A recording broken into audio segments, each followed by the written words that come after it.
ವಿಧಾನಸೌಧದಲ್ಲಿ ಯಲಹಂಕ ಶಾಸಕರಾದಂಥ ಎಸ್ಆರ್ ವಿಶ್ವನಾಥ್ ಅವರು ಮಾಜಿ ಸೈನಿಕರ ನಿವೇಶನಗಳ ಕುರಿತಾಗಿ ಮಾಧ್ಯಮಗಳ ಜೊತೆಯಲ್ಲಿ ಮಾತನಾಡಿದರು.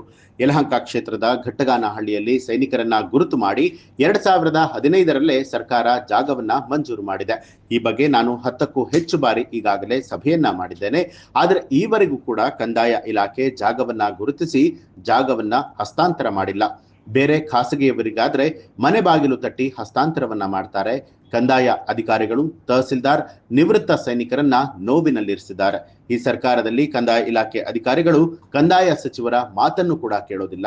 ನಮ್ಮ ಬಳಿಯೂ ದುಡ್ಡು ಕೇಳ್ತಾರೆ ಅಂತ ಹೇಳಿ ಮಾಜಿ ಸೈನಿಕರು ಹೇಳ್ತಿದ್ದಾರೆ. ಸರ್ಕಾರಿ ಜಾಗವನ್ನೇ ಬಡಾವಣೆ ಮಾಡಿ ಖಾಸಗಿಯವರಿಗೆ ಮಾರಾಟವನ್ನ ಮಾಡ್ತಿರುವಂತದ್ದು. ಈ ಬಗ್ಗೆ ಸರ್ಕಾರ ಕ್ರಮವನ್ನ ವಹಿಸಬೇಕು ಅಂತ ಹೇಳಿದ್ರು. ಇನ್ನು ಮುಂದುವರೆದು ಬೆಂಗಳೂರಿನಲ್ಲಿ ಡ್ರೋನ್ ಸರ್ವೆ ವಿಚಾರವಾಗಿ ಮಾತನಾಡದಂತ ಯಲಹಂಕ ಶಾಸಕರಾದಂಥ ಎಸ್ಆರ್ ವಿಶ್ವನಾಥ್ ಅವರು, ಡ್ರೋನ್ ಸರ್ವೆ ಮಾಡುವವರಿಗೂ ಈಗಾಗಲೇ ಹಣವನ್ನ ಕೊಡಲಾಗಿದೆ. ಬೆಂಗಳೂರು ಅಂತ ಹೇಳಿದ್ರೆ ಕಾಂಗ್ರೆಸ್ಗೆ ಸಾಕಷ್ಟು ದ್ವೇಷ ಇದೆ. ಕೆಲವು ಅಧಿಕಾರಿಗಳು ಬಹಳನೇ ಬುದ್ಧಿವಂತರು. ಇವರನ್ನ ಗಡಿಗೆ ಕಳಿಸ್ಬೇಕು.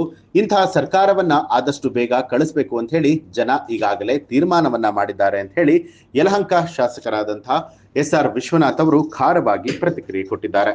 ಅಧಿವೇಶನದ ಒಳಗಡೆ ಮಾಜಿ ಸೈನಿಕರ ನಿವೇಶನಗಳ ಬಗ್ಗೆ ಹರಿಹರದ ಶಾಸಕರು ಮಾತಾಡಿದರು. ಅದೇ ಸಮಸ್ಯೆ ಬಗ್ಗೆ ನಿನ್ನೆ ಆ ವಿಷಯದ ಬಗ್ಗೆ ಸುಮ್ಮನೆ ಪ್ರಾಸ್ತಾವಿಕವಾಗಿ ಹೇಳಿದ್ದೆ.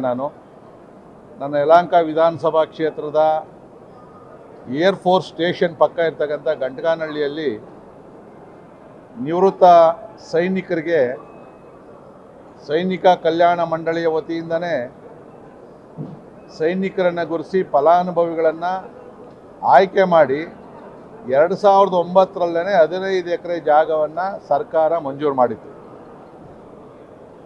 ಕಳೆದ 4-5 ವರ್ಷಗಳಿಂದ ಆ ಸೈನಿಕರೆಲ್ಲ ಕೂಡ ಜಾಗ ಎಲ್ಲಿದೆ ಅಂತೇಳಿ ಹುಡ್ಕೊಂಡು ಬಂದರು. ನನ್ನ ಹತ್ರನೂ ಬಂದರು. ನಾನು ಸಂಬಂಧಪಟ್ಟಂಥ ತಹಸೀಲ್ದಾರರು, ಇಒ ಮತ್ತು PWಗಳಿಗೂ ಕೂಡ ಹೇಳಿ, ಇದು ನಮ್ಮ ದೇಶದ ರಕ್ಷಣೆಯನ್ನು ಮಾಡಿದಂಥ ಸೈನಿಕರು, ತಕ್ಷಣ ಇವರಿಗೆ ಜಾಗವನ್ನು ಸರ್ವೆ ಮಾಡಿ ಅವ್ರು ಕೊಡಬೇಕು ಅನ್ನೋ ಮಾತನ್ನು ಹೇಳಿದ್ವಿ. ಬಹುಶಃ ನಾನೊಂದು 10-15 ಸಾರಿ ಸಭೆಗಳನ್ನು ಮಾಡಿದ್ದೀನಿ. ಸ್ಥಳಕ್ಕೂ ಹೋಗಿ ಸರ್ವೆಯನ್ನು ಮಾಡಿಸಿದ್ದೀನಿ. ಆದರೆ ಇಲ್ಲಿಯವರೆಗೂ ಕಂದಾಯ ಇಲಾಖೆ ಅಧಿಕಾರಿಗಳು ಜಾಗವನ್ನು ಗುರುತಿಸಿ ಹಸ್ತಾಂತರವನ್ನು ಸೈನಿಕರಿಗೆ ಮಾಡಲಿಲ್ಲ.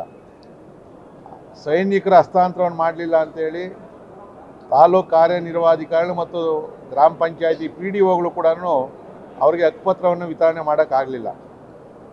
ಬೇರೆ ಯಾವುದಾದ್ರೂ ಖಾಸಗಿಯವ್ರದ್ದು ಜಾಗ ಮಂಜೂರು ಮಾಡಬೇಕು ಅಂದರೆ ಮನೆ ಬಾಗಿಲು ತಟ್ಟಿ ಎಬ್ಬರಿಸೋಗಿ ಸರ್ವೆ ಮಾಡಿ ಅವ್ರಿಗೆ ಹಸ್ತಾಂತರ ಮಾಡ್ತಾರೆ.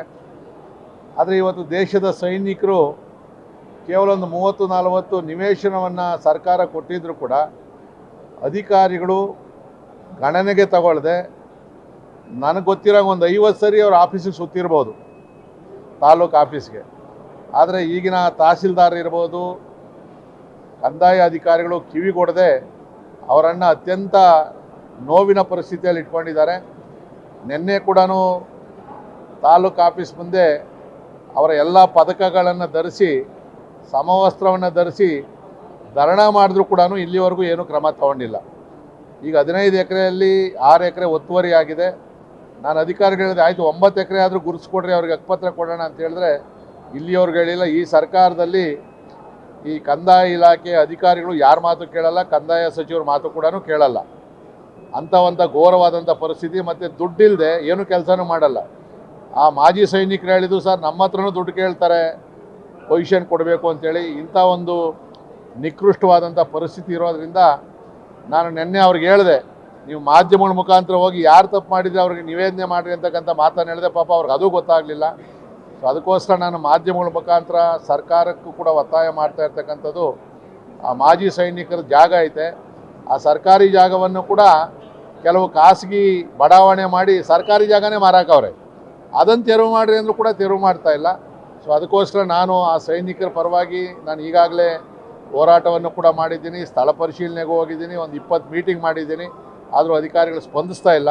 ಸೊ ಮಾಧ್ಯಮದ ಸ್ನೇಹಿತರಲ್ಲಿ ಮನವಿ ಮಾಡ್ಕೊಳ್ತಕ್ಕಂಥದ್ದು, ದಯವಿಟ್ಟು ಇದನ್ನು ಸುದ್ದಿಯನ್ನು ಬಿತ್ತರಿಸಿ ಸರ್ಕಾರದ ಗಮನವನ್ನು ಸೆಳೆದು ಯಾರು ಅಧಿಕಾರಿಗಳು ಇದರಲ್ಲಿ ನಿರ್ಲಕ್ಷ್ಯ ವಹಿಸಿದ್ದಾರೆ ಅವರಿಗೆ ಶಿಕ್ಷೆ ಆಗೋ ರೀತಿಯಲ್ಲಿ ನೋಡಬೇಕು ಅಂತಕ್ಕಂಥ ಒಂದು ಮನವಿಯನ್ನು ಮಾಡ್ತಾ ಇದ್ದೀನಿ.